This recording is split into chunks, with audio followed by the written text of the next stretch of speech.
하나님의 말씀은 고린도전서 7장 29절로부터 35절 말씀입니다. 다 같이 한번 읽으십시다. 시작.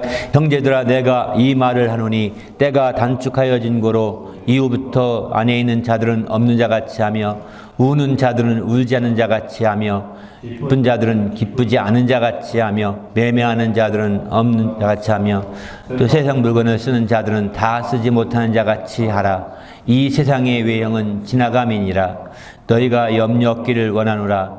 장가가지 않는 자는 주의 일을 염려하여 어찌하여야 주를 기쁘시게 할까 하되 장가간 자는 세상 일을 염려하여 어찌하여야 아내를 기쁘게 할까 하여 마음이 갈라지며 시집가지 않은 자와 저는 주의 일을 염려하여 몸과 영을 다 거룩하게 하려 하되 시집간 자는 세상 일을 염려하여 어찌하여야 남편을 기쁘게 할까 하노라. 내가 이것을 말함은 너희의 유익을 위함이요 너희에게 올무를 노리함이 아니니 오직 너희로 하여금 이치에 합당하게 하여 스트러짐이 없이 주를 섬기게 하려 함이라. 아멘. 오늘은 섬기게 해서 누리며 살도록 이란 제목의 말씀으로 나누고자 합니다. 우리 그리스도인들은 하나님을 온전히 섬기는 자들입니다. 그냥 내가 자원해서 섬기는 것도 있겠지만 성경은 섬기라 하는 말씀, 직접 하나님을 섬기라 이렇게 한 말씀들이 굉장히 많이 나오게 됩니다. 그런 측면에서 우리는 순종해서 섬기는 것도 굉장히 중요한 것 같습니다. 내가 자원해서 내 마음에 우러나와서 섬기는 것도 중요하겠지만 사실 우리가 이 땅에 살다 보면 내 마음에 있어서 섬김보다는 순종해 살 때가 더 많거든요. 그러나 우리가 마음에서 우러날 때까지 기다린다고 한다면 아마 평생 섬기지 못할 수도 있을 것입니다. 이 땅에 그런 우리를 미혹해 하는 악한 영들이 많기 때문입니다. 그렇기 때문에 우리가 정말 마음에 없을지라도, 마음에 좀 부족할지라도, 정말 자원함이 부족할지라도 주의 말씀, 섬기라는 말씀에 우리가 순종해 섬긴다면 그것이 오히려 하나님을 기쁘시게 할 수 있는 좋은 기회가 되지 않을까 이렇게 확신합니다. 출애굽기 23장 25를 보게 되면 이렇게 말합니다. 여기 처음 섬기라는 말씀 중에 대표적인 말씀인데요.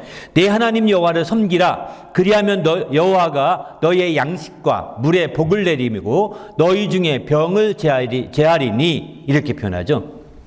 이제 하나님을 섬기라. 모세를 통해서 처음 하나님을 섬기라고 말씀하신 대표적인 말씀입니다. 바로 이스라엘 백성이 이 명령을 받고 이 명령에 순종하여서 그들은 하나님을 섬기고자 자기의 모든 것들을 다 팽개치고 살던 삶의 근거나 삶의 모든 처소를 다 집어넣고 다 정리하고 나오게 되죠. 우리는 그것을 출애굽이라고 표현합니다. 그렇게 해서 마침내 그들이 섬기라 광야로 나왔죠. 하나님께 경배하고 하나님을 섬기기 광야까지 나왔죠. 하지만 그 섬김이 초심을 잃어버리게 됩니다. 그리고 나서 그들은 광야에서 이제 송아지 우상을 만들고 거기서 절하는 모세가 잠시 시내산 올라간 동안에 그것을 못 참고 그렇게 우상을 섬기는 일로 아주 번져버리게 됩니다. 그 일로 인하여서 이스라엘 그 당대에 거기에 참여했던 모든 무리들이 다 이제 죽게 됩니다. 가나안 땅에 목표했던 가나안 땅에 들어가지 못하고 다 죽게 되죠. 단지 이제 여호수아와 함께 갈렙만이 가나안 땅에 한번 돌고 나와서 믿음으로 보고할 때 그 둘만 믿음으로 보고한 것을 보면서 둘 외엔 다 죽을 것, 성인 가운데 다 죽을 것이라고 이렇게 말했습니다. 마침내 광야에서 40년 동안 도는 동안에 다 죽습니다. 무서운 일이죠. 그런데 이제 그거로 끝나지 않습니다. 이들이 마침내 가나안 땅에 입성하게 되죠. 가나안 땅에 들어갑니다. 처음에 들어갈 때 얼마나 하나님이 도우셔서 하나님이 함께 하셔서 하나님을 섬기면서 그들이 정착했겠습니까? 다 하나님이 나누어 주신 대로 땅을 다 분배받아서 잘 생활할 때 얼마나 기뻤겠습니까? 그들의 그 이민 생활이 얼마나 환영을 받았겠습니까? 그런데 그들이 얼마 가지 않아서 다시 타락하게 됩니다. 그것을 보고서 여호수아가 한탄하면서 말하게 됩니다. 여호수아 24장 14절 보게 되면 이렇게 말하죠. 그러므로 이제는 여호와를 경외하며 성실과 진정으로 그를 섬길 것이라. 너희의 열조가 강 저편과 또 애굽에서 섬기던 신들을 제하여 버리고 여호와만 섬기라. 열조가 과거에 섬겼던 모든 신을 다 버려버리고 또 애굽에서 섬겼던 신들을 다 버려버리고 이제 여호와만 섬기라고 강력하게 다시 한번 명령을 하게 됩니다. 왜 이런 명령을 했을까요? 지금 여호수아서 24장은 여호수아가 마지막 설교하는 고별 설교예요. 마지막 설교입니다. 마지막 이렇게 설교하면서 그는 말하고 있는 겁니다. 강 저편에서 섬겼던 신을 다 버리고 애굽 저편에서 섬겼던 신들을 다 버려라. 너희 열조들이 섬겼던 신들을 다 버려라. 그리고 하나님만 섬기라고 이렇게 강력하게 명령하게 됩니다. 그리고 25절에 보게 되면 보면 나와 내 집은 여호와만 섬기겠노라고 이렇게 결단하면서 선언을 합니다. 이 말씀을 보면서 한 가지 저는 깊이 생각하게 된 것은 이게 신앙을 유지하는 것이 한 시대 넘어간다는 게 굉장히 어렵다는 걸 많이 생각해 보게 됩니다. 바로 여호수아는 1세대는 이민 1세대입니다. 여호수아는. 그 1세대가 지나서 한 40여 년 지나면서 여호수아가 죽게 되거든요. 한 세대가 다 끝나가고 그 다음 세대 넘어갈 때 이미 세상에 다시 물들어가는 겁니다. 그들은 가나안 땅에 있는 신상들을 그대로 다시 전통이라 해서 받아들인 것이고 가나안 땅에 있는 습관과 가나안 땅에 있는 그 모든 관습을 그대로 따랐던 거죠. 요즘 말로 표현한다면 그들은 로마에 갔기 때문에 로마 법을 따랐던 겁니다. 하나님의 법보다는 로마 법을 앞장세웠던 거죠. 그러다 보니까 결국은 여호수아가 이제 한 세대 지켜보면서 한 세대가 가는 가운데 보면서 아닌 걸 이제 하나님을 믿지 아니하고 다 무너져가는 걸 보면서 너무나 안타까운 겁니다. 그래서 그들을 향하여 하나님만 섬겨라 라고 강력하게 그들이 주장하는 거죠. 그렇습니다. 사실은 우리가 믿음 생활하면서 우리가 해야 될 가장 큰 것은 우리 다음 세대를 어떻게 믿음으로 세울 것인가, 하나님을 섬기게 만들 것인가, 이게 우리의 최고의 과제입니다. 그렇게 하기 위해서는 내 믿음이 변치 않아야 되는 거죠. 내 믿음이 조금이라도 변하면 다음 세대는 안 따라옵니다. 내 믿음이 한국에서의 내 믿음과 여기서의 내 믿음이 달라지면은요, 안 따라옵니다. 같아지지 않습니다. 다음 세대를 기대하지 못하게 됩니다. 바로 여호수아도 보십시오. 여호수아를 보십시오. 이런 사실들을 보면서 나중에 여호수아 이후에 사사기가 이루어지지 않습니까? 사사시대가 펼쳐지는데 사사시대는 어떤 시대입니까? 제멋대로 했다는 겁니다. 자기 소견대로 했더라. 이 표현이 사사기의 결론입니다. 자기의 소견대로. 하나님의 소견이 아닙니다. 하나님의 의견이 아닙니다. 하나님의 뜻이 아닙니다. 자기의 소견대로 다 움직인 시대가 사사시대입니다. 그렇기 때문에 여호수아 이후의 시대가 이렇게 펼쳐진 데는 바로 여호수아를 비롯한 그 당대 1세의 그 영향이 얼마나 중요한지를 여기서는 여실히 보여주고 있는 거죠. 당대 1세가 어떻게 살았느냐, 어떻게 했느냐가 굉장히 큰 관건임을 보여줍니다. 사실은. 그런 측면에서 볼 때 우리가 하나님을 섬기는 것이 그저 형식적이거나 이렇게 어떤 세상 사람 섬기듯 할 수가 없다는 것입니다. 세상에서 하나님을 섬긴다고 하면서 얼마나 많이 형식적으로 임하는지 모릅니다. 형식적으로 이렇게 임하니까 사람 섬기듯 한다는 것입니다. 우리가 사람을 어떻게 섬기느냐, 대표적인 섬기는 방법이 눈가림하고 섬기잖아요. 앞에서는 잘 섬긴 척하다가 뒤로 들어가면 욕하고 비평하고 판단하고 막 이렇게 하는 게 이게 일반적이죠. 임금님도 그래서 욕하는 거 뭐라고 할 수 없다는 겁니다. 세상에서는. 그만큼 우리는 알다시피 세상의 방식을 얼마나 익숙했는지 모릅니다. 그 방법대로 우리가 산다면 하나님을 제대로 섬길 수가 없다는 것입니다.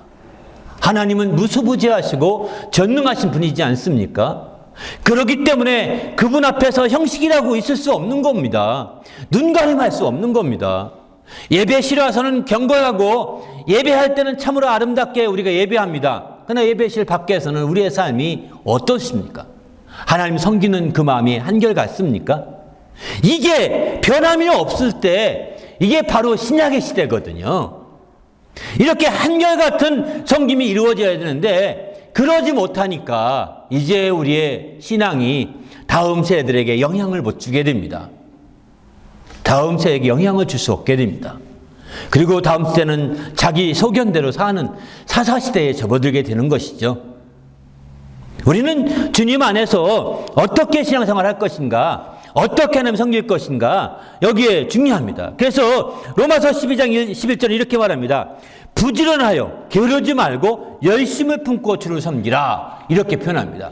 이게 사도 바울이 로마 교인들에게 말하고 있는 측면이죠. 부지런하여 게으르지 말고 열심을 품고 주를 섬기라. 그러나 부지런해도 눈가림할 수 있습니다. 게을러도 게으르지 않고 게으르지 말아도 눈가림하고 할 수 있습니다. 세상 방식 가능합니다. 그러나 하나님만은 눈가릴 수가 없다는 것입니다. 하나님만은 숨길 수 없고 감출 수가 없는 거죠. 그래서 우리는 주님 앞에서 적극적으로 깨어 있어야 하는 거죠. 에베소 6장에 보면 종들이 섬기는 방법에 대해서 얘기하고 있는데, 종들아 두려워하고 떨며 성실한 마음으로 육체의 상전에게 순종하기를 그리스도께 하듯 하라. 이렇게 표현하죠. 그러니까 주님을 어떻게 섬기느냐, 여기 보게 되면 두려워하고 떨며 성실한 마음으로 그리스도께 순종하는 것이, 이게 그리스도께 하는 거, 섬기는 거거든요. 근데 우리가 우리 주님을 섬길 때 두려워하고 떨며 성실한 마음으로 섬기시는가요? 이 부분에 대해서 우리가 점검할 필요가 있는 것이죠. 그래서 이렇게 상전에게 하듯이 주님께도 그렇게 하라고, 섬기라고 이렇게 표현하고 있는 거죠. 6절에 보면, 에베소 6장 6절에 보면 눈가림만 하여 사람을 기쁘게 하는 자처럼 하지 말고 그리스도의 종들처럼 마음으로 하나님의 뜻을 행하고 기쁜 마음으로 섬기기를 주께 하듯 하며 또 사람에게 하듯 하지 말라. 이렇게 말합니다. 주님을 섬기는 방법을 여기 잘 제시하고 있는데, 그리스도의 종들처럼 섬기라는 겁니다. 바로 마음으로 하나님의 뜻을 행하고 또 기쁜 마음으로 섬기기를 바로 이렇게 주께 섬기라는 거죠. 마음으로 하나님의 뜻을 행하고자 하는 그 마음이 가득 차야 된다는 것이죠. 하나님의 뜻을 추구하는 그 마음이 내 마음속에 가득 차야 되는 것이죠. 그렇게 가득 차고 기쁜 마음으로 우리 주님을 섬기기를 다하는 것이죠. 이렇게 할 때 바로 우리가 로마서 12장 11절 말씀처럼 부지런하여 게으르지 말고 열심을 품고 주를 섬기는 그런 방식이 아닌가, 성경은 이렇게 가르쳐주고 있습니다. 우리 모두가 이렇게 주님을 의지하고 주님을 힘입어 나가는 성도가 되시길 바랍니다. 할렐루야. 그럼 왜 우리가 이렇게 주님을 섬겨야 될까요? 그것은 바로 우리 주님은 섬김 받으려고 하신 분이 아니라는 것입니다. 우리 하나님은 바로 사도행전 17장 25절 보면 무엇이 부족한 것처럼 사람의 손으로 섬김을 받으시는 것이 아니니, 하나님은 무엇이 부족한 것 같아서 섬김 받으려고 하는 것이 아니라는 것입니다. 하나님이 섬김 받은 것이 부족해서 사람들을 창조해 놓고 사람들을 하여금 섬기게 하는 것이 아니라는 겁니다. 하나님께서는 그 어떤 것도 섬기지 않아도 부족함이 없습니다. 하나님 앞에 부족함이 없는 거예요. 그런데 우리는 마치 하나님을 섬기는 것이 하나님 앞에 마치 크게 뭐 정말 주님께 드리는 것처럼 이렇게 생각을 합니다. 그래서 마침내 거만스럽게 섬기는 사람들이 한두 명이 아니라고요. 우리는 주님 앞에 하나님이 우리의 섬김을 통하여 정말 무엇인가 만족하시는 그런 분이 아니라 이미 그는 만족하셨고 이미 그는 행복하시고 이미 그는 부족함이 없는 분이시기 때문에 우리의 섬김과 상관없이 그 이전에 그는 그런 분이십니다. 그렇기 때문에 그 솔로몬은 성전을 지은 다음에 이렇게 얘기하죠. 바로 역대하 6장 18절 보게 되면 하나님이 참으로 사람과 함께 땅에 거하시리이까 하늘과 하늘들의 하늘이라도 주를 용납지 못하겠거든 하물며 내가 건축한 이 전이 오리까. 이렇게 하면서 정말 하나님이 이전에 거하신 분이 아니시다. 이전이 이 땅에 거하실 분이 아니시다. 하늘의 하늘이라도 그분을 모시기가 넉넉하지가 않다. 이렇게 말하고 있는 거죠. 그러면 그 성전이 어떤 것일까요? 하나님의 이름을 모시는 곳이거든요. 하나님의 이름을 둔 곳이거든요. 그래서 그 이름을 모시고 그 이름을 두고 함께 마침내 영광을 드는 거죠. 그게 바로 성전입니다. 그렇게 해서 성전을 통해서 마침내 하나님을 섬기지만, 그러나 이 성전에 그분이 계시거나 그곳에 그분이 좌장하셔서 거하신 분이 아니라는 거죠. 그만큼 그는 부족함이 없는 분이라는 것을 말씀하고 있습니다. 그만큼 그분은 바로 이제 만족하시고 그분 스스로 행복해 하신 분이라는 것을 얘기하고 있는 거죠. 그렇기 때문에 우리는 주님 안에서 철저히 하나님을 섬기되 인간의 방식을 가지고서 섬기면서 하나님 앞에서 뻐기듯 해서는 안 된다는 것입니다. 내가 섬겼던 것 가지고 하나님 앞에서 그것을 주장하거나 하나님 앞에서 그것을 내세우거나 하나님 앞에서 그것을 기억해달라고 하거나 이렇게 하는 것은 지혜가 아닙니다. 이건 바리새인들이 많이 그렇게 기도했었거든요. 바리새인들이 또 서기관들이 그렇게 구제 만영학까지 그런 식으로 많이 기도했었거든요. 이게 이방인의 기도 모습입니다. 바로 우리는 그런 것이 아니라 우리의 상관없이 정말 그 모든 섬김에 온전히 섬겨야 돼요. 그러면 어떻게 온전히 섬길 수 있을까요? 은혜를 알고 섬겨야 되겠다는 것입니다. 은혜를 모르고 섬기게 되면 바르게 섬길 수 없습니다. 바로 창세기 보게 되면 39장 4절 보게 되면 요셉이 주인의 은혜를 입어 섬김에 이렇게 표현하죠. 은혜를 입어야 바르게 섬길 수 있습니다. 그렇지 않으면 섬긴다는 게 그렇게 짐스럽고 섬긴다는 게 그렇게 부담스럽습니다. 여러분이 섬기는 게 부담스러우면 하나님께 얘기하십시오. 하나님, 나는 섬기는 게 부담스럽습니다. 섬기는 게 짐스럽습니다. 이렇게 고백하시고 나서 내가 짐스러운 이유가 있습니다. 은혜 받지 못해서입니다. 은혜를 받게 해주십시오. 지금은 은혜 받을 만한 때요, 구원의 날이다, 이렇게 표현하지 않습니까? 지금 그렇게 느낄 그때가 바로 은혜 받을 만한 때이거든요. 그때가 은혜 받기에 가장 적합한 때라고 성경은 가르쳐주고 있습니다. 그래서 히브리서는 이렇게 말하죠. 히브리서 11장 28절 보게 되면은 그러므로 우리가 흔들리지 않는 나라 하나님 나라를 받았은즉 은혜를 받자 이로 말미암아 경건함과 두려움으로 하나님을 기쁘시게 섬길지니 이렇게 표현하죠. 은혜를 받자는 것입니다. 이로 말미암아 하나님을 기쁘시게 섬기자는 것입니다. 은혜를 받을 때 기쁘시게 섬길 수 있거든요. 은혜를 받지 않게 되면 우리가 하나님을 섬기는 게 짐스럽습니다. 부담스럽습니다. 은혜가 내 속에 채워지고 은혜를 힘입어 살 때 가능한 거죠. 사도 바울은 그래서 사도행전 고린도전서 15장 10절에 보면은 나의 나된 게 은혜로 된 것인데 그 은혜를 알고서 내가 나된 게 은혜로 됐다는 사실을 알고서 그는 온전히 섬기기를 다른 모든 사도들보다 더 많이 섬겼다고 그는 그렇게 고백합니다. 근데 알고 봤더니 이렇게 섬길 수 있는 기회 자체도 내게 은혜였더라고 그는 고백을 합니다. 그만큼 우리가 은혜를 모르고서는 섬길 만한 그런 동기부여가 안 된다는 겁니다. 은혜를 알아야 섬기는 동기부여가 아주 분명해지게 되는 거죠. 그럼 내가 은혜로 섬긴 것인지 아니면 내가 깡으로 섬긴 것인지 아마 분별할 수 있는 지혜가 한 가지 있습니다. 그건 뭐냐면 은혜로 섬기게 되면은요, 섬기는 가운데 감사가 이어지게 됩니다. 은혜로 섬기게 되면은 섬기는 가운데 감사가 더 넘치게 되어 있습니다. 그러나 은혜로 섬기지 않게 되면 감사가 제대로 안 나옵니다.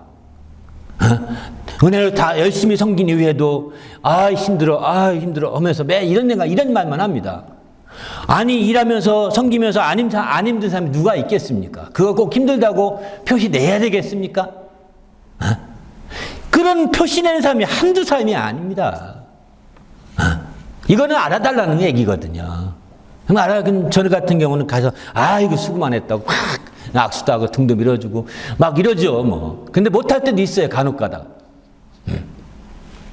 근데 그렇게 해서 못해. 어떤 경우는 심지어 이런 경우 이렇게 악수하다가 한 사람 빼놓고 어떻게 모르고서 지나가 버렸네. 근데 그분이 시험 들었어요.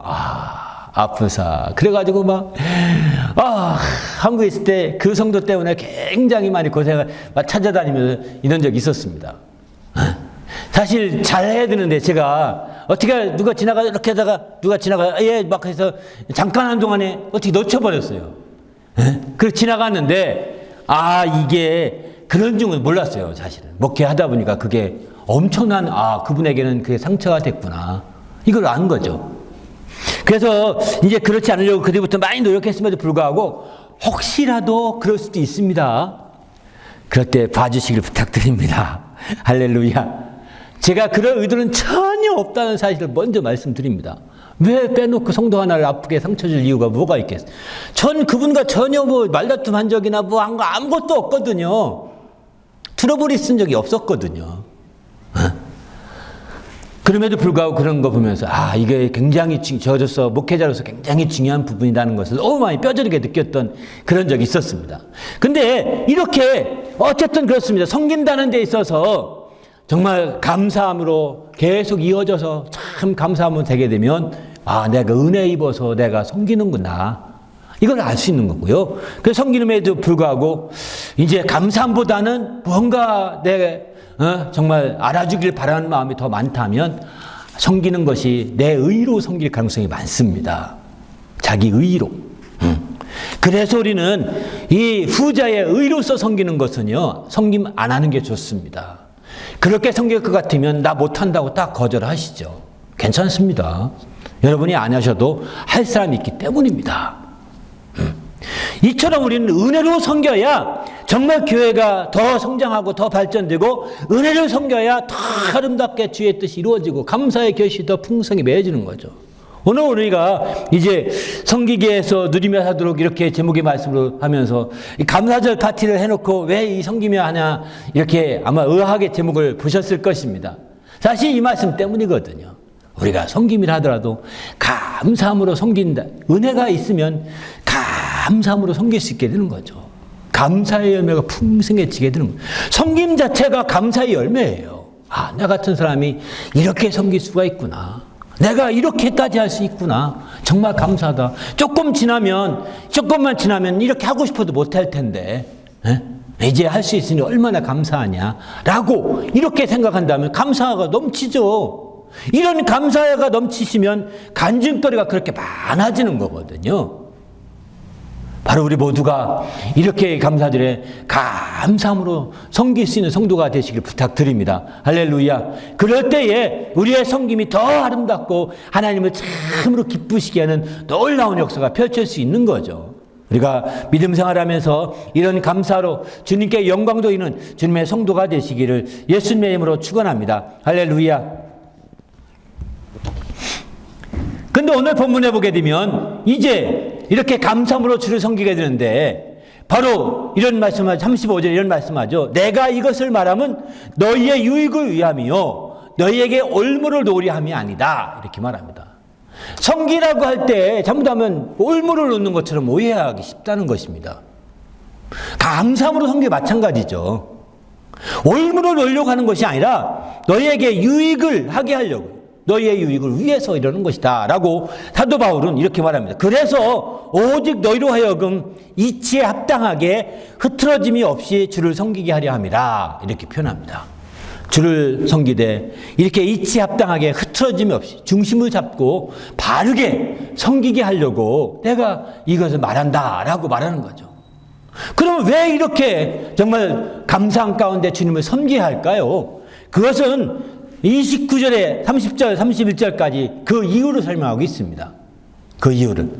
형제들아, 내가 이 말을 하노니 때가 잔축하여진 고로 이후부터는 안에 있는 자들은 없는 자같이 하며 우는 자들은 울지 않은 자같이 하며 기쁜 자들은 기쁘지 않은 자같이 하며 매만한 자들은 없는 자같이 하며 또 세상 물건을 쓰는 자들은 다 쓰지 못하는 자같이 하라. 이 세상의 외형이 지나갑니다. 이렇게 말합니다. 이렇게 적극적이라는 거죠. 때가 잔축됐다는 것입니다. 주님의 오실 날, 여기선 때라는 것은 주님이 강림하실 때를 그렇게 말하거든요. 주님의 재림의 때가 그만큼 가까워졌다는 것입니다. 주님의 재림이라고 하면 여러분 또 많은 분들이 또 오해를 합니다.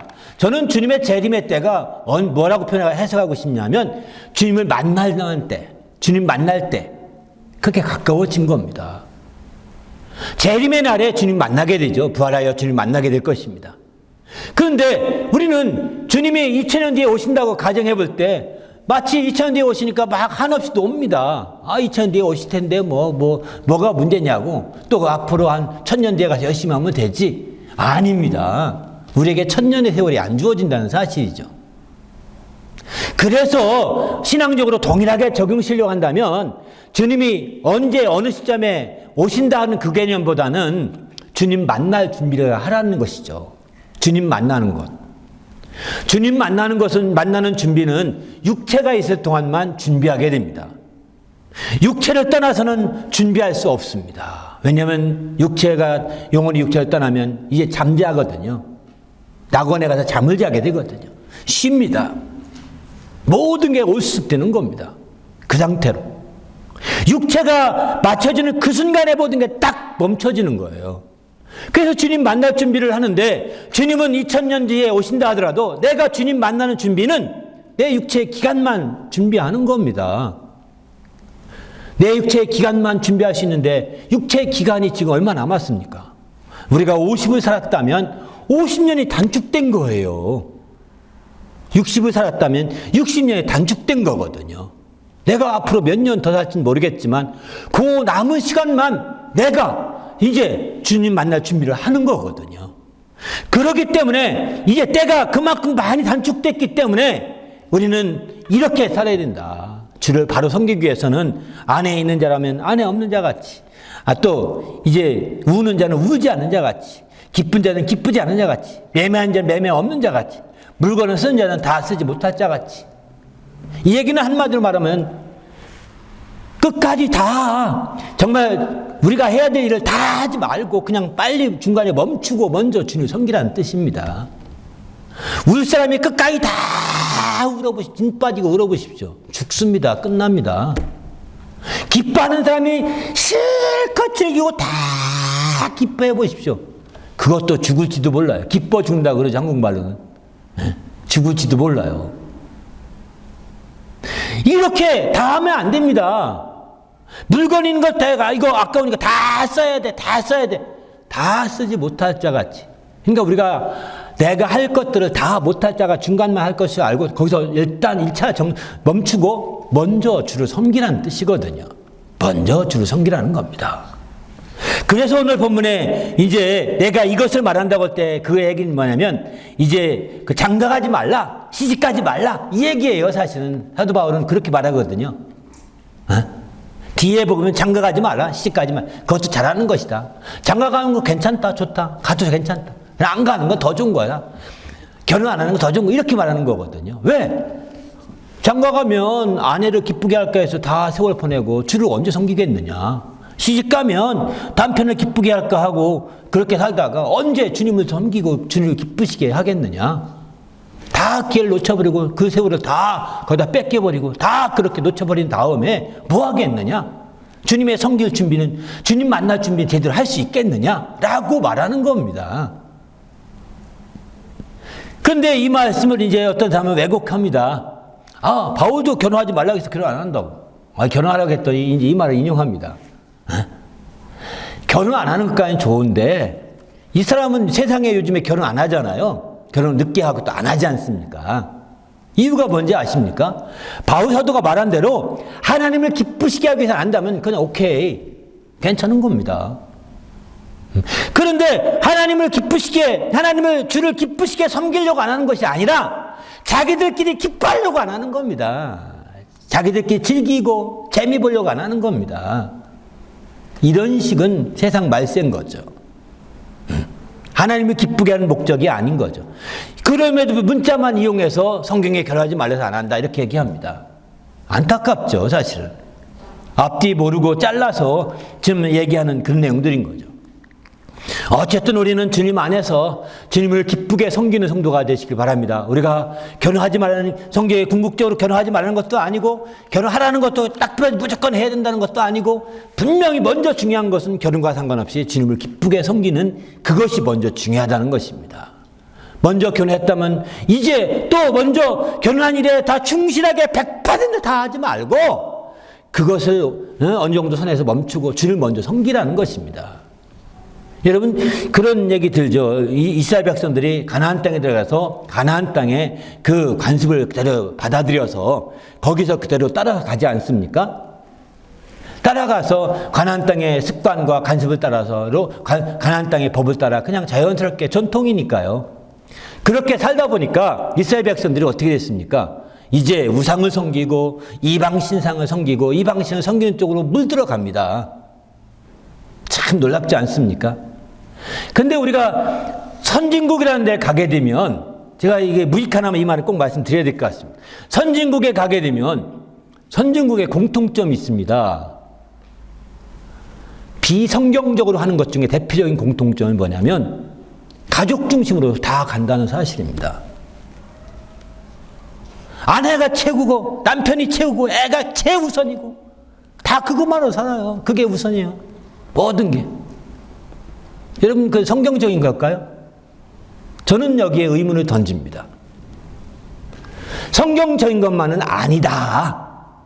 마지막 때 우리가 살 때 그런 식으로 사는 것은 선진국의 관행, 선진국의 소위 말해서 세상의 선진국의 관습, 세상의 선진국의 최고 좋은 습관 따르는 건데, 이 결국은요, 이게 뭔지 아세요? 세상에 붙들리는 겁니다. 하나님을 기쁘시게 하는데 발목 잡히는 겁니다. 주님이 오실 날이 얼마 남지 않았고 때가 잔뜩 되는데 이제 발목 잡혀서 전전긍긍하게 만드는 겁니다. 다 그렇게 하니까요. 주위에서 다 그렇게 하잖아요. 그러다 보니까 성경대로 살고 성경대로 산다는 하나님 중심적인 이런 신앙생활의 모습이 점점 약화됩니다. 점점 약화되는 거예요. 그리고 그런 개념이 없습니다. 부족해집니다. 저는 한국에 있을 때 한국의 신앙 방식이 저는 옳다고 생각합니다. 그건 뭐냐면 먼저 교회 중심적이고 하나님 중심적인 그런 신앙생활이 저는 성경적으로 옳다고 생각하는 그 신앙을 갖고 있습니다. 그런데 이제 한국도 변해갑니다. 선진국이 좀 더 여유가 생기니까 이런 나라가 똑같아집니다. 재밌지 않습니까? 이게요, 풍성해짐에 따라서 나타나는 폐단이지, 하나님의 믿음이 갉아먹는 폐단이지, 이게 마치 선진국의 어떤 지표가 아니라고요. 우리가 생각하는 선진국은 하나님 나라 최고의 선진국, 하나님 나라의 지표를 두고 살아야지, 세상적인 지표를 두고 산다면 우리는 하나님을 제대로 섬기지 못하고, 이제 남편은 아내를 기쁘게 할까 하고, 아내는 남편을 기쁘게 할까 하고, 애들은 부모를 기쁘게 할까 하고, 부모는 애들을 기쁘게 할까 하고, 이러다가 온데간데 없이 시간을 다 써버리고 단축된 그날을 맞이하게 될 것입니다.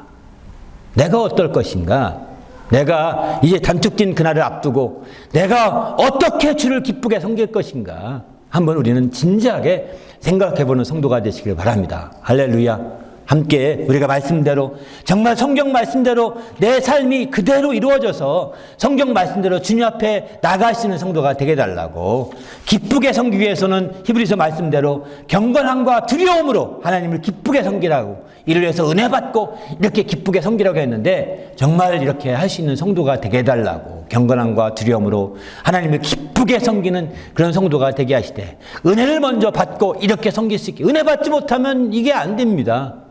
은혜 받지 못하면 여전히 이 문화에, 이 사회에, 이 습관에 똑같이 따라갈 수밖에 없는 거죠. 은혜 받게 되면 이제 그 은혜가 나에게 큰 힘이 되고, 은혜가 나에게 큰 동력이 되어서 새롭게 하나님을 기쁘게 섬길 수 있는 새로운 길이 생길 수 있는 것이죠. 우리가 정말 주님 안에서 새롭게 주님을 만나고 섬기는 귀한 성도가 되시기를 예수님의 이름으로 축원합니다. 할렐루야. 함께 기도할 때, 하나님, 내가 철저히 이제 은혜를 받아 철저히 하나님을 기쁘게 섬기되 경건함과 두려움으로 하나님을 기쁘게 섬기는 일생이 되게 하시고, 그런 신앙을 다음 세대에 물려줄 수 있도록 인도해 달라고 합심하여 간절히 기도하겠습니다.